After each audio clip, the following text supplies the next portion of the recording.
Bonjour bien-aimés, j'espère que vous allez bien. Moi, je vais très bien par la grâce et par les bontés de notre Seigneur Jésus-Christ, le Dieu Tout-Puissant. Je viens vous faire ce partage. C'était pas au programme, c'était pas prévu. Donc, je disais que c'était pas au programme, c'était pas prévu, mais j'y ai été forcée à cause de certains messages de la part de certains bien-aimés qui m'ont écrit. Beaucoup de bien-aimés m'écrivent. J'ai beaucoup de messages que j'ai reçus, que je n'ai pas encore consultés. Et aujourd'hui, j'ai lu et j'ai répondu à certaines personnes. Et parmi les personnes qui m'ont contacté, ce sont des personnes qui ont besoin de délivrance. Donc, nous allons commencer un programme de jeûne et de prière. Je suis désolée de vous prendre à l'improviste, mais ça fait rien. Si tu n'es pas prêt à commencer ce programme dès aujourd'hui, je ne sais pas quel jour il est chez toi et quelle heure il est chez toi. Chez moi, je suis déjà nous sommes le 9. Alors, voyons voir, c'est quelle date aujourd'hui? Ok. Chez moi, nous sommes déjà le lundi 9 janvier. Il est plus de 0 heure. Bientôt, il sera 1 heure du matin. Donc, je viens inviter toutes les personnes qui ont besoin de délivrance. C'est comme j'ai répondu à certaines personnes que je ne peux pas suivre des personnes au cas par cas. C'est pas évident pour moi de suivre une personne parce qu'il y a beaucoup de personnes qui m'écrivent. Et si je me concentre sur une personne, si je mets une personne en programme de jeûne et de prière, je dois suivre cette personne jusqu'à ce qu'elle termine le programme et c'est pas évident. Et au début, lorsque j'ai commencé ce ministère sur les réseaux sociaux, c'est comme ça que nous avons procédé avec certaines personnes parce qu'en ce temps-là, il n'y avait pas beaucoup d'abonnés et j'avais le temps avec mon pasteur, aidé par mon pasteur, j'avais le temps de passer des moments de prière avec des gens de façon personnelle. Mais actuellement, je peux le faire, mais je ne peux pas le faire avec tout le monde. Voilà. Donc, je t'invite, toi qui as des problèmes, toi qui as des difficultés, je viens te présenter une personne qui résout tous les problèmes. Celui qui résout tous les problèmes, celui qui délivre, celui qui sauve, celui qui restaure, celui qui guérit, il s'appelle Jésus. Je ne suis qu'un instrument, je ne suis qu'un esclave de Jésus. Donc, je viens t'exhorter. Peut-être que tu m'as écrit, je ne t'ai pas encore répondu. Qu'importe le problème que tu as. Il y a beaucoup de personnes qui m'écrivent. Ce soir, j'ai lu le message d'un frère qui m'a écrit depuis le Cameroun à Kribi. Il m'a écrit depuis Kribi au Cameroun. Je ne sais pas actuellement là où il se trouve, mais il me dit qu'il est originaire de Kribi au Cameroun et que chaque fois qu'il rêve, il se retrouve toujours dans la maison familiale. Alors, c'est un envoûtement. Le fait que tu rêves que tu es toujours dans la maison familiale, ça veut dire que tu dois briser ce lien-là. Tant que tu restes chez tes parents, on va dire que tu ne seras jamais indépendant. Il y a des cérémonies qui ont sûrement été faites, raison pour laquelle tu restes lié dans cette maison ou dans cette parcelle. Il y a un autre frère qui m'a écrit des États-Unis. Honnêtement, j'ai oublié son nom. Je n'ai pas trop fait attention au nom parce qu'il y a des gens qui ne mettent pas leur vrai nom sur leur profil. Ce frère-là a demandé que je prie. Je crois qu'il a des problèmes dans son couple. Et notamment, il a demandé une prière pour sa femme. Je crois que sa femme est enceinte. Et je crois qu'il m'a écrit depuis l'année dernière parce que j'ai vu, lorsqu'il m'a écrit, il m'a dit qu'il voulait que sa femme mette au monde. Je crois qu'il a parlé du 24 décembre. Donc, je ne sais pas, aujourd'hui, nous sommes le 9 janvier. Je ne sais pas si sa femme a mis au monde ou pas. Donc, ce frère-là, il m'a dit qu'il a vraiment besoin de délivrance. Alors, je n'ai pas vraiment trop bien compris. Le message était très long, mais je sais qu'il a besoin de délivrance. Et je lui ai proposé que nous puissions entrer dans ce programme de jeûne et prière de 3 jours. Je viens t'inviter à ce programme. Ça va te faire du bien. Je ne sais pas quelle est la dernière fois que tu as jeûné, mais le jeûne te fera du bien. Je t'exhorte à jeûner. Il n'y a aucun mal à jeûner. La Bible n'est pas contre le jeûne. Si tu peux jeûner chaque semaine, honnêtement, ce serait une bonne chose. La Bible nous dit qu'il y a une catégorie de démons qui ne fuient et qui ne quittent les corps que par le jeûne et la prière. Donc, ça veut dire qu'il y a une catégorie de démons moins rebelles qui peuvent te quitter juste par une simple prière. Mais il y a une autre catégorie. Pour qu'ils puissent te libérer, pour qu'ils puissent libérer ta vie, il faut que tu jeûnes et que tu pries sérieusement. Donc, pour toutes les personnes qui sont intéressées, même si tu n'es pas prêt, c'est pas grave. Tu peux commencer ce jeûne demain, après-demain, tu le commences quand tu veux, cela n'engage que toi. Tu n'auras jusqu'à mentionner les versets bibliques que nous allons lire. Et le jour où tu auras pris la décision de jeûner, eh ben, tu jeûneras. Et le Seigneur va t'accompagner. Et pendant que tu te décideras à jeûner, tu peux revoir, tu peux réécouter les vidéos afin de prier ensemble avec nous. Donc, demain, pour ceux-là qui vont commencer à jeûner demain, et il y a beaucoup de personnes comme ça qui m'ont écrit, je leur ai posé des questions, s'ils pouvaient jeûner ou pas. Le problème est que lorsque je réponds à une personne, il m'est difficile de retrouver cette personne parce qu'il y a beaucoup de gens. Voilà, il y a beaucoup de gens. Il y a beaucoup de gens, vous êtes nombreux et on va dire que je n'ai pas vraiment de l'assistance. Je suis au four et au moulin. Donc, je te demande pardon si ça fait des mois que tu as écrit que je n'ai pas répondu. Ce qui est sûr, c'est que je vais te répondre un jour, mais celui qui peut te répondre de façon efficace, c'est le Saint-Esprit. Donc, si tu as un problème, confie-le au Saint-Esprit. Entre dans ta chambre, prie et le Dieu qui est dans le secret te répondra. Donc, demain, nous allons commencer par la repentance. Nous allons commencer par la repentance. Et si tu connais quelqu'un qui a besoin de délivrance, invite-le à ce programme de jeûne et de prière de 3 jours. Nous allons commencer le 9, lundi le 9, mardi le 10, mercredi le 11. Et pour ceux qui ne peuvent pas commencer le lundi, tu peux commencer le mardi 10. Si tu ne peux pas commencer le mardi 10, tu peux commencer le mercredi 11. Ça n'engage que toi. Voilà. Donc demain, nous commençons par la repentance. Est-ce qu'il y a quelqu'un qui peut écrire ma repentance? Parce que tu vas te repentir. C'est quoi se repentir? Se repentir, c'est se confesser. Se repentir, c'est se confesser tout en acceptant, tout en reconnaissant que nous avons péché et que nous avons besoin de salut. La repentance, c'est venir d'un cœur, avec un cœur brisé. Ça veut dire que tu reconnais que tu as désobéi à Dieu. Pas ma récompense, mais ma repentance. Je suis désolée si vous avez mal entendu, mais je parle de la repentance, pas ma récompense. La repentance, se repentir, se confesser, demander pardon et prendre la décision de ne plus recommencer, prendre la décision de changer. C'est ça la repentance.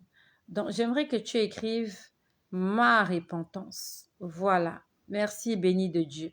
C'est exactement ça. C'est ma repentance. Nous allons nous repentir. Et si tu as quelqu'un qui ne peut pas jeûner, tu peux jeûner pour cette personne. Nous sommes des parents. On ne peut pas soumettre des enfants à un programme de jeûne et de prière de 3 jours, surtout s'ils sont trop petits. À une maman de jeûner pour son enfant, à un papa de jeûner pour son enfant, à une femme de jeûner pour son mari, à un homme de jeûner pour sa femme. Donc, si tu veux que les choses changent dans ta vie, tu dois jeûner. Si tu veux que les choses changent dans la vie de ton mari, ne lui demande pas d'abord. Si tu veux que les choses changent dans la vie de ton époux, ne lui demande pas de jeûner. Toi, va jeûner pour lui. Va implorer le trône de Dieu. Va te consacrer, va t'agenouiller, va t'humilier devant Dieu afin que Dieu intervienne dans la vie de ton mari, dans ta vie. Toi qui veux le changement, c'est à toi de te lever dans la prière. C'est pas à quelqu'un de le faire pour toi.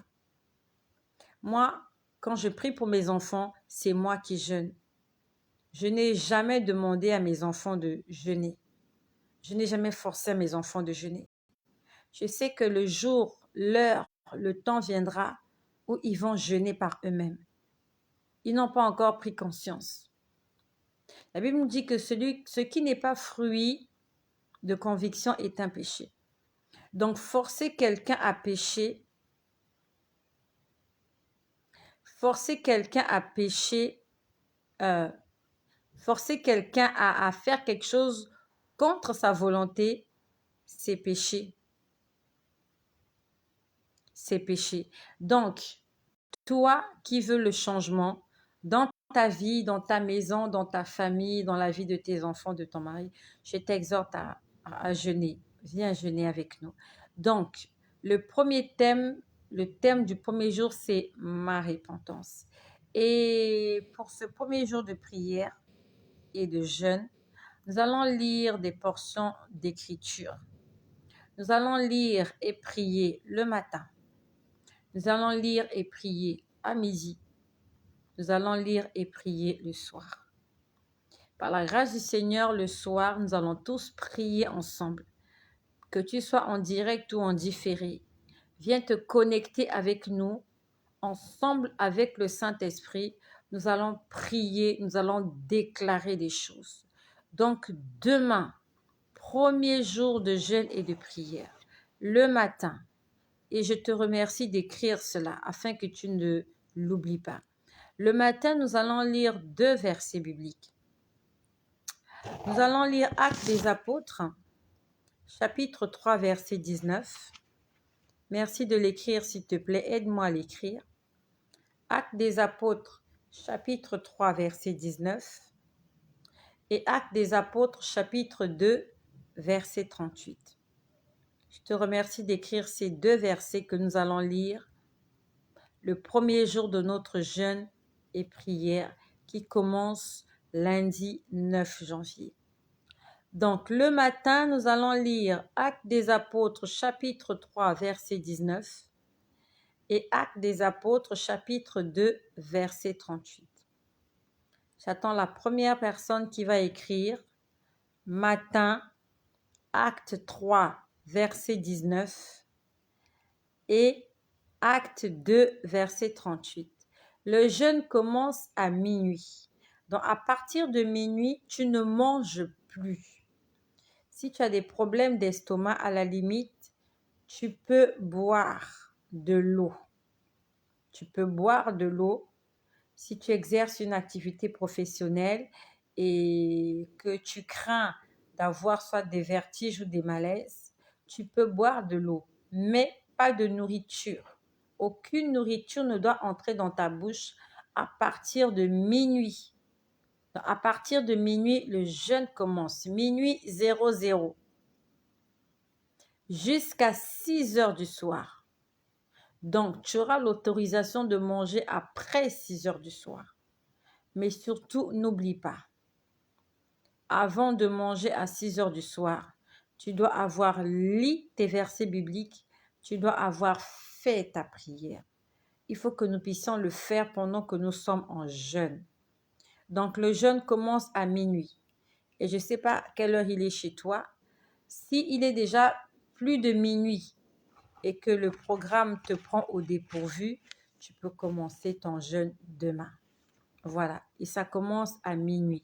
Donc, à partir de minuit, on ne mange plus jusqu'à 6 heures du soir. En d'autres termes, 18 heures. Donc, le matin, nous allons lire Actes des Apôtres, chapitre 3, verset 19 et Actes des Apôtres, chapitre 2, verset 38. J'attends la personne qui va écrire les deux versets parce qu'il y a deux versets. Il n'y a pas qu'un seul, il y a deux versets. Donc, j'attends la première personne qui va écrire. Actes. J'attends la première personne qui va écrire Actes. Le jeûne commence de minuit à 18h du soir. C'est exactement ça. Donc, j'attends la première personne qui va écrire Actes le matin. Deux versets le matin. Nous allons lire deux versets le matin, deux versets à midi et deux versets le soir. Donc, j'attends la première personne qui va écrire les deux versets ensemble. Ne l'écris pas de façon séparée. Sinon, tu vas oublier. Écris-les ensemble, s'il te plaît. Je ne sais pas si vous êtes toujours là. J'espère que vous êtes toujours là parce que je ne vois plus défiler. Ah, chez toi, il est déjà 1h du matin. Ben, tu peux, si tu as déjà mangé, si tu as déjà grignoté quelque chose, si tu n'es pas prête, tu peux commencer le programme demain. Voilà. Donc, nous allons lire Actes des Apôtres, chapitre 3, verset 19 et Actes des Apôtres, chapitre 2, verset 38. Ça, c'est pour le matin. Merci, Louisie Barrault. Merci bien. À midi. Voilà. Je crois que Jenelle Dor, je crois que c'est avec toi qu'on a parlé la dernière fois. C'est toi qui as des problèmes de santé, c'est bien ça? Je parle avec tellement de personnes. Je crois que c'est Jenelle Dor qui a des problèmes de santé. Je crois que c'est avec toi qu'on a discuté une fois. Je t'ai posé la question si tu pouvais jeûner pendant 3 jours, si je ne me trompe pas. Si je ne me trompe pas, Jenelle Dor, c'est, même si ça sonne féminin, mais c'est un bien-aimé. C'est bien toi, ok. C'est à toi que je pensais tout à l'heure. Merci Seigneur. Merci d'être connecté. Merci vraiment d'être connecté. Merci. Donc ce jeûne, c'est pour toi. Je remercie le Seigneur parce qu'il t'a permis d'être connecté aujourd'hui. Donc nous allons entrer dans ce jeûne de programme. Nous allons entrer dans ce jeûne nous allons entrer dans ce programme de jeûne et prière et tu verras que Dieu va te guérir. Dieu va te délivrer. D'accord? Ok. Ça, c'est ce que nous allons lire le matin. Donc, si tu n'es pas prêt à commencer à jeûner lundi, tu peux commencer ton jeûne mardi. Mets-y ton cœur, s'il te plaît. La Bible nous dit que la foi est une ferme assurance des choses qu'on espère et une démonstration de celles qu'on ne voit pas. Donc, lorsque tu entres dans ce programme de jeûne et de prière, tu as la conviction que Dieu va intervenir dans ta vie. Et quand on vient à Jésus, c'est pas seulement pour la délivrance, c'est pas seulement pour la guérison, mais c'est aussi pour le salut. Nous venons à Dieu pour chercher d'abord le salut de nos âmes, parce que le salut est la chose la plus importante. Il y a beaucoup de gens qui ont été délivrés, qui ont été guéris par Jésus, mais qui n'ont pas été sauvés. Il y a des gens qui ont été témoins des miracles, mais ils n'ont pas été sauvés. Comme Judas, il a marché avec Jésus. Il a assisté, il était témoin des miracles. Mais à la fin, il a renié Jésus. Il a trahi Jésus. Ne soyons pas comme Judas. Soyons comme Simon-Pierre, qui même quand il a trahi, même quand il a désobéi, il s'est repenti. Il a demandé pardon. Et il est revenu au Père. Et plus jamais, il n'a renié le Fils de Dieu. Prenons pour modèle Simon-Pierre. Ne soyons pas Judas, qui a renié et après qui a oublié que Jésus-Christ pouvait pardonner les péchés. Donc à midi, nous allons lire Luc 15, verset 10 et Luc 5, verset 32. C'est ce que nous allons lire à midi. J'attends la première personne qui va écrire midi, Luc 5, verset 32 et Luc 15, verset 10. Ça, ce sont les versets que nous allons lire à midi. Et tout à l'heure, je vous montrerai comment est-ce que nous allons lire ces versets et en faire des sujets de prière. Donc, j'attends d'abord la première personne qui va écrire midi, Luc 5, verset 32 et Luc 15, verset 10. Toutes les personnes qui sont là. Merci à toutes les personnes qui sont là. Annick Diano, Junelle Dor, Claudine Majoli, Jouego, je crois que c'est ça. Chris Réveillé, Clara Auger, merci. Luc 5, 32 et Luc 15, verset 10. Merci à Clara, merci à Jeannette, merci à Junelle Dor, merci à Louisie Barrault. Ça, c'est pour midi. Et pour terminer le soir, nous allons lire Matthieu chapitre 4, verset 17 et Matthieu chapitre 3, verset 8. J'attends la première personne, puis je vais vous montrer comment est-ce que nous allons lire et faire de ces versets des sujets de prière. Donc le soir, nous allons lire Matthieu chapitre 3, verset Matthieu chapitre 3, verset 8 et Matthieu chapitre 4, verset 17. J'attends la première personne et après nous allons passer à la pratique. Le soir, c'est Matthieu chapitre 3, verset 8 et Matthieu chapitre 4, verset 17. Est-ce qu'il y a quelqu'un qui peut l'écrire, s'il vous plaît? Est-ce qu'il y a quelqu'un qui peut écrire cela? Ça sera les deux versets pour clore la soirée, la première journée. Ok, Matthieu chapitre 3, verset 8 et Matthieu chapitre 4, verset 17. Merci à Clara Auger, merci à Jeannette, merci à Junelle Dor, merci. Merci à Louisie Barrault, merci bien. Alors, une autre étape, on va apprendre à faire d'un verset biblique un sujet de prière. Donc, demain matin, voilà comment nous allons procéder. Le premier jour, je prends le premier verset que nous allons lire. Le premier verset que nous allons lire, c'est Luc 3, verset 19. Luc 3, verset 19. Je vais vous faire une petite illustration. Non seulement qu'il faut lire la parole, mais il faut aussi prier. Il faut prier par rapport à la parole que tu vas lire. Donc, Actes chapitre 3, verset 19, je vais vous montrer comment on va lire et faire de cela un sujet de prière. Luc, c'est dans le Nouveau Testament, d'accord? Non, Actes des Apôtres, sorry. Actes des Apôtres, c'est dans le Nouveau Testament. Nouveau Testament, je cherche Actes des Apôtres, chapitre 3. Actes des Apôtres, c'est avant Romains. Et c'est juste après Jean. Acte 3, verset 19. Lisons la parole du Seigneur. Alors, qu'est-ce qu'on dit au verset 19? Répentez-vous donc et convertissez-vous pour que vos péchés soient effacés, afin que des temps de rafraîchissement viennent de la part du Seigneur. Là, nous sommes dans Luc, chapitre 3, verset 19. Je reprends la lecture.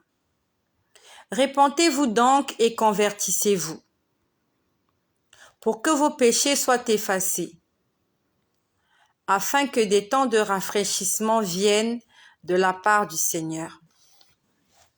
Lorsque tu as lu le verset, tu en fais une prière. Comment tu fais cette prière? Tu dis, Seigneur, je viens me repentir.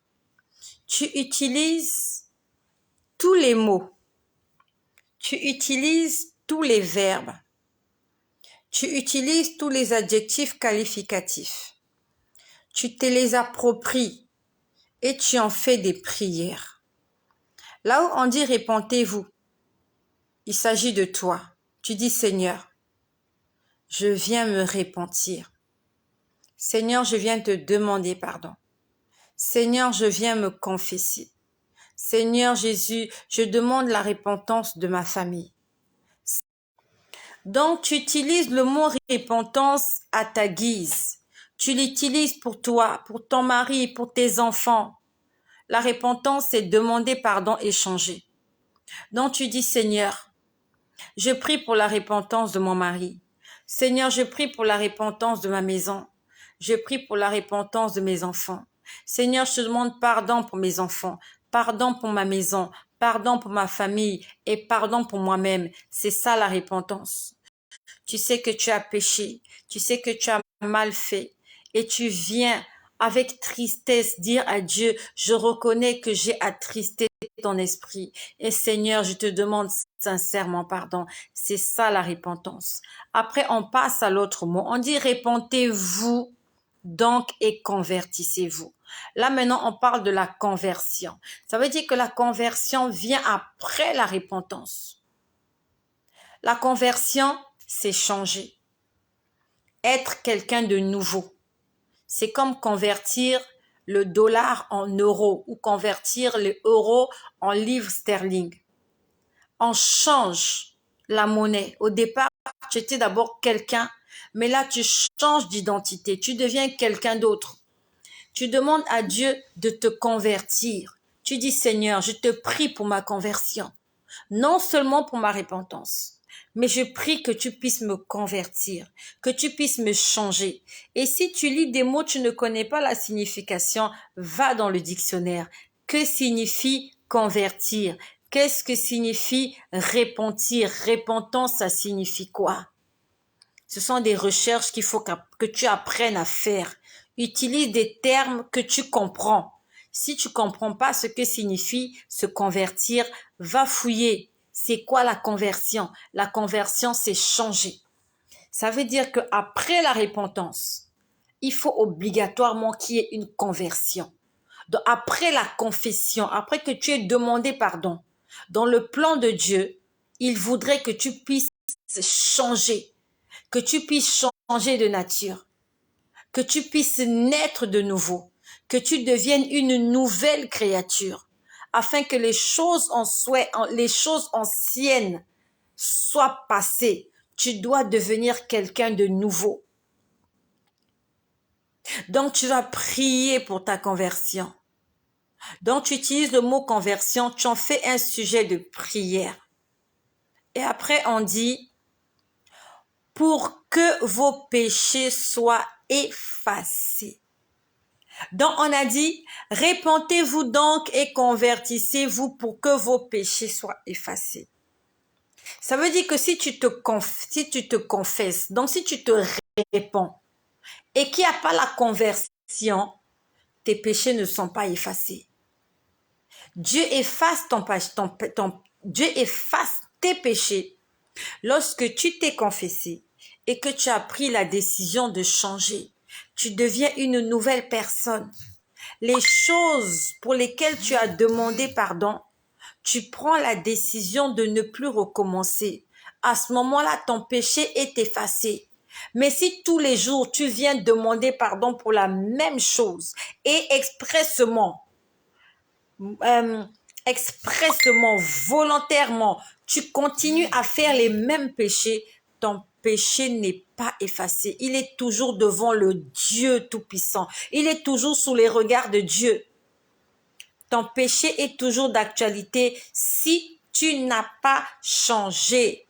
Si tu n'étais pas converti, ton péché n'est pas effacé.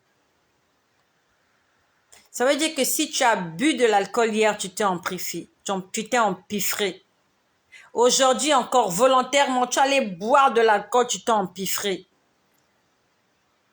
Ce n'est pas de la conversion. Tu n'as fait que te repentir. Tu n'as pas changé. Tu n'as pas une nouvelle identité. Tu n'as pas un nouveau statut. Tu es le même. À ce moment-là, ton péché, il reste là. Et Dieu ne te pardonne pas. Dans la Bible, il est écrit dans Proverbe 28, je crois que c'est dans Proverbe 28. Dans Proverbe 28, je crois que c'est Proverbe 28. Dans Proverbe 28 au verset 13, on dit « Celui qui cache ses transgressions ne progresse pas. Celui qui cache ses péchés. » Donc, ton péché là, tu le caches. Aujourd'hui, tu viens de demander pardon à Dieu. Mais ton péché là, il est toujours là. Tu l'as bien caché. En fait, tu fais semblant de demander pardon. Il y a des gens comme ça qui demandent pardon parce qu'ils ont peur de mourir. Et ça nous est tous arrivé. Tu sais que tu as mal fait. Mais comme tu as peur de mourir, parce que tu sais que ce péché-là peut te tuer, eh bien, par culpabilité, tu demandes pardon. Mais tout en sachant que si l'occasion se présente encore, tu vas refaire la même chose. Ça nous est tous arrivé. Tu es dans le lit avec un homme qui n'est pas le tien. Tu es dans un lit avec une femme qui n'est pas la tienne. Pendant que tu es en train de faire ces choses-là, au fond de ton cœur, tu demandes pardon. Parce que tu sais que pendant que tu fais cet acte-là, tu sais que tu peux mourir. Il y a des gens qui meurent sur des lits d'hôtel, dans des chambres. Il y a des gens qui meurent en train de commettre cet acte-là. Et toi, tu es conscient que la mort peut te frapper. Et pendant que tu es en train de commettre ce péché-là, au fond de ton cœur, tu te réponds. Je sais que ça t'est déjà arrivé parce que ça m'est déjà arrivé. Ça t'est déjà arrivé. Parce que ça m'est déjà arrivé. Je suis en boîte de nuit, je suis en train de danser. Pendant que je danse sur la piste, au fond de mon cœur, je suis en train de demander pardon à Dieu parce que il peut y avoir un tremblement de terre, quelqu'un peut tirer sur moi, je peux faire une crise d'asthme, je peux faire une crise cardiaque. Et pendant que je danse sur la piste, je suis en joie, c'est vrai, mais mon cœur est en alerte parce que je me dis que la mort peut frapper à n'importe quel moment. À ce moment-là, je continue de danser, mais en demandant pardon à Dieu, en disant, Seigneur, au cas où la mort me frappait maintenant, je t'en supplie, pardonne-moi. C'est une fausse confession. Parce que pendant que tu te confesses, tu es toujours en train de continuer à pécher. À ce moment-là, Dieu t'appelle menteur. Tu n'es pas véridique, tu es en train de tromper Dieu. La Bible nous dit qu'on ne se moque pas de Dieu. On ne peut pas tromper Dieu. Dieu cherche un cœur brisé, un cœur qui reconnaît qu'il a mal fait et qui a décidé de ne plus recommencer. Pendant que tu es en train de danser sur la piste et que tu demandes pardon à Dieu, si tu meurs, tu vas en enfer. Parce que si tu reconnais que cet acte-là attriste le Saint-Esprit, tu devais arrêter et sortir de cet endroit. Tu dois sortir de cet endroit si tu reconnais que ta place n'est pas dans cet endroit. Mais tu ne dois pas continuer à faire la bêtise et en disant à Dieu, pardonne-moi, j'ai mal fait. C'est du mensonge, tu es en train de te moquer de Dieu. C'est comme si tu es en train de tromper ton mari et tu continues à lui dire je t'aime. Je t'aime mais je te trompe quand même. C'est comme si tu dis à ta femme non mais je te trompe pas. Non mais c'est fini avec cette femme-là. Mais tu viens de te séparer de cette femme-là. Vous étiez ensemble quelque part. Et demain encore vous avez projeté d'être ensemble. En fait tu es en train de mentir à ta femme. Et tu te mens à toi-même. Mais ta femme peut te croire parce qu'elle ne connaît pas la vérité. Mais Dieu connaît toutes choses. Il sonde les cœurs et les reins. Il sait si ta prière elle est vraie ou pas. Il connaît si ta confession est vraie ou pas. Celui qui cache ses transgressions ne progresse pas. Celui qui après la repentance ne se convertit pas, son péché n'est pas effacé. Ce sont des choses qu'on nous enseigne pas beaucoup à l'église. On nous enseigne pas ça beaucoup. Mais c'est pas parce qu'on n'enseigne pas ça que toi-même tu peux pas aller chercher. Rarement on a entendu dire ça à l'église qu'après avoir demandé pardon, tu dois te convertir, tu dois changer, tu dois abandonner. Comme la femme adultère, elle a été saisie en flagrant délit d'adultère. Elle a été surprise en flagrant délit d'adultère. Elle méritait la mort conformément à la loi de Moïse. Une femme surprise en flagrant d'adultère, elle doit être lapidée. L'accusateur l'amène à Jésus. Jésus, voilà, cette femme a commis un péché grave, condamné par la loi. Elle mérite la mort. Et toi, que dis-tu? Qu'est-ce que Jésus lui a dit? Va et ne pêche plus. Jésus lui a dit, je te pardonne. Jésus lui a dit, je te pardonne. Où sont tes accusateurs? Ils sont partis. Jésus lui a dit, moi non plus je ne te condamne pas. Mais va et ne pêche plus. Ça veut dire que maintenant que je te pardonne, tu dois changer. Parce que la prochaine fois quand tu vas le refaire, ça veut dire que tu es en train de bafouer ma miséricorde. Tu es en train de fouler aux pieds la grâce que je t'ai accordée. Et la Bible nous dit que la grâce est trompeuse. C'est pas parce que Dieu t'a pardonné hier qu'il va te pardonner de façon indéfinie. La Bible nous dit qu'il est lent à la colère. Mais on n'a pas dit qu'il se met jamais en colère. Il est miséricordieux, oui. Il est lent à la colère. Mais n'abuse pas de ce verset-là. Nous devons faire preuve de beaucoup de sagesse. Que le Seigneur nous aide. Que le Seigneur nous aide à comprendre les Écritures. Qu'on arrête de se laisser tromper par la religion, par la doctrine. Que le Seigneur nous vienne en aide. Qu'il ouvre nos yeux. Que le Seigneur ouvre nos yeux. Voilà, donc ça c'est ce que je voulais dire au sujet de la repentance. Un instant, je suis au four et au moulin, désolée. Je suis une maman d'enfant, je fais tout en même temps. Voilà. Je fais tout en même temps, ça oui. Donc voilà, je crois que c'est assez clair sur la repentance et sur la conversion. J'ai essayé de tourner les versets dans tous les sens afin qu'on se comprenne à ce sujet.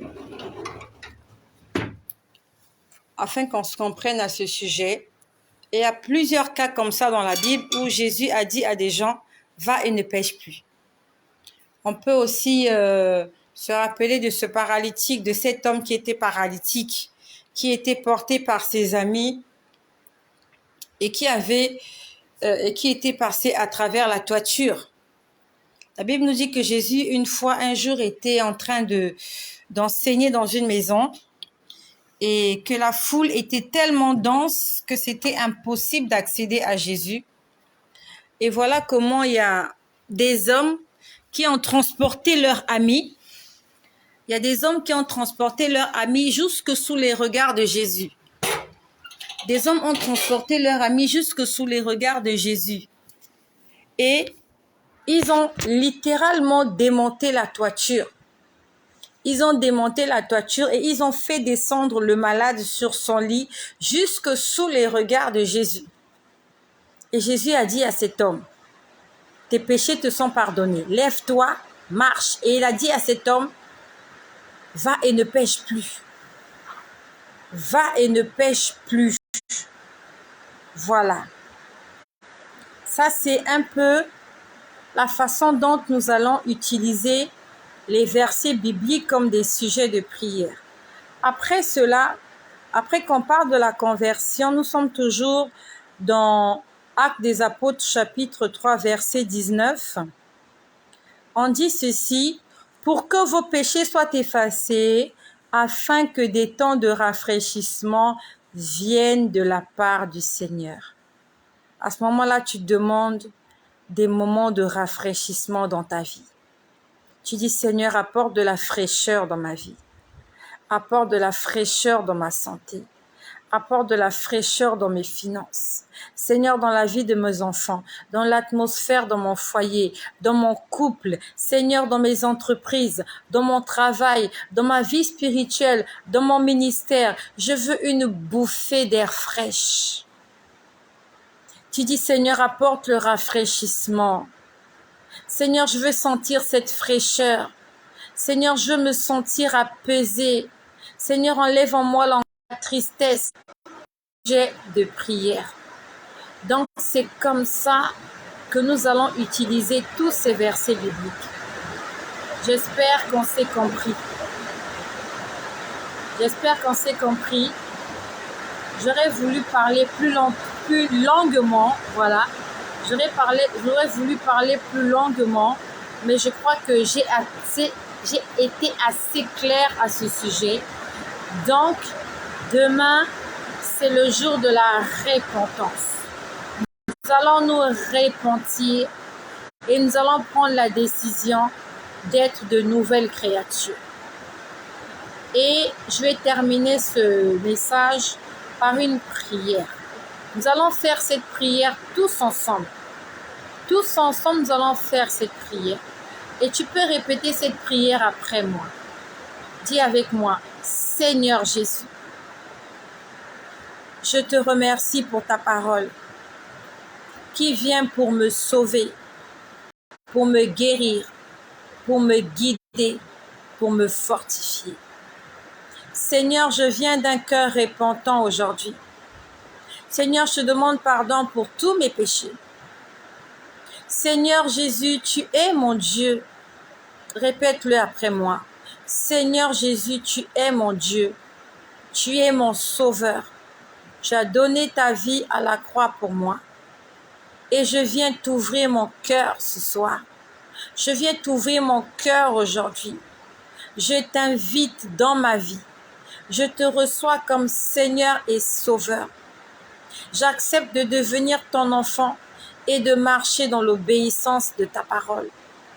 Seigneur, pardonne toutes mes fautes. Aie pitié de moi dans ta bonté. Lave-moi de toute iniquité et fais de moi un véritable enfant de Dieu. Seigneur, écris mon nom dans le livre de vie de l'agneau. Seigneur, aide-moi à obéir à tous tes commandements et à rester fidèle à ta parole jusqu'au jour de ton retour. Amen. Je bénis le Seigneur pour ta vie. Et j'aimerais te dire, il y a beaucoup de personnes qui ont été bénies, qui ont été guéries par ces moments de jeûne et de prière. Ne le néglige pas. Peut-être que c'est l'occasion ou jamais pour toi de voir la main de Dieu sur ta vie. Peut-être que c'est l'occasion ou jamais pour toi de voir le ciel s'ouvrir en ta faveur. Ne rate pas cette occasion. C'est gratuit. La Bible nous dit que depuis Jean-Baptiste, le royaume des cieux est forcé. Ce sont les violents qui s'en emparent. Il faut apprendre à se faire violence. Ne cherche pas que les autres fassent ce que toi tu dois faire. Ne cherche pas toujours que les autres fassent ce que toi tu devrais faire. La Bible nous parle de plusieurs personnes qui sont venues à Jésus parce qu'elles étaient malades. Lazare n'est pas allé vers Jésus, c'est Jésus qui allait vers Lazare. Mais il y a des situations où il y a des gens qui devaient aller vers Jésus. Cette femme qui avait souffert pendant 12 ans de la perte de sang. Jésus n'était pas allé chez elle comme Jésus est allé chez Zachée. Jésus était allé chez Zachée, mais Jésus n'est pas allé dans la maison de la femme qui était à la perte de sang. Cette femme a pris la décision d'aller chercher Jésus par elle-même. Elle cherchait la délivrance. Comme toi, elle était allée chez les marabouts. Elle était allée chez les féticheurs. Elle était allée à l'hôpital. Elle n'avait pas trouvé gain de cause. Elle est partie à Jésus. Donc, il y a des moments où il faut se faire violence. Il faut braver la foule. Cette foule-là, tu dois te battre, tout faire pour accéder, pour toucher le vêtement de Jésus. Sans ça, tu ne seras pas guéri. On connaît l'histoire avec la fille de Jairus. La fille de Jairus était quelque part malade en train de mourir. Jairus a quitté là où il était. Il a laissé sa fille qui était même déjà morte. Il est venu à Jésus. Il s'est fait violence. Il a marché. Je ne sais pas s'il avait marché à pied. Est-ce qu'il avait un âne? Est-ce qu'il avait un cheval? Mais ce qui est sûr, c'est qu'il a dépensé son énergie. Il est venu à Jésus. Il y a des situations comme ça où c'est Jésus qui vient vers toi. Mais il y a des situations où c'est à toi